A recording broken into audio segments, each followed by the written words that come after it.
Ciao, sono Marco. Ciao, sono Giovanni.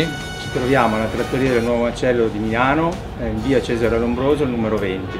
La trattoria del Nuovo Macello venne aperta da mio nonno nel 1960, poi la prese mio padre con mia mamma, dopodiché noi subentrammo nel 1998 con Marco, che siamo amici d'infanzia, e mia sorella. Oggi vi prepariamo 5 piatti, anzi 6.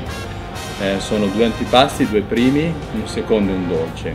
I 2 antipasti sono: il primo è un cannolo di cipolla di tropea con dentro dei gamberi leggermente affumicati, una brunoise di rabarbaro e salsa al basilico.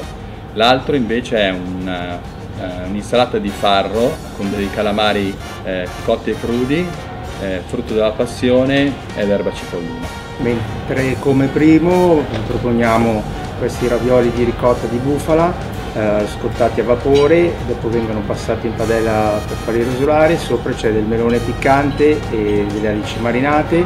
L'altro primo invece sono dei gnocchetti di pomodoro con una salsa di fagiolini, di mozzarella di bufala e gocce di olio di oliva a taggiasche e dei germogli, pezzettini di pane.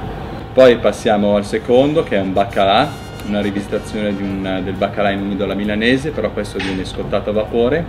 Poi c'è una salsa di pomodoro sotto, di pomodori confit, e poi delle verdurine che sono carote e cipolle, che sono leggermente sbianchite e messe sopra il baccalà con una cialda di polenta bianca. Per finire il dolce, che è una ganache di cioccolato cotta a vapore con delle ciliegie marinate, sorbetto di ciliegie e pane alle spezie.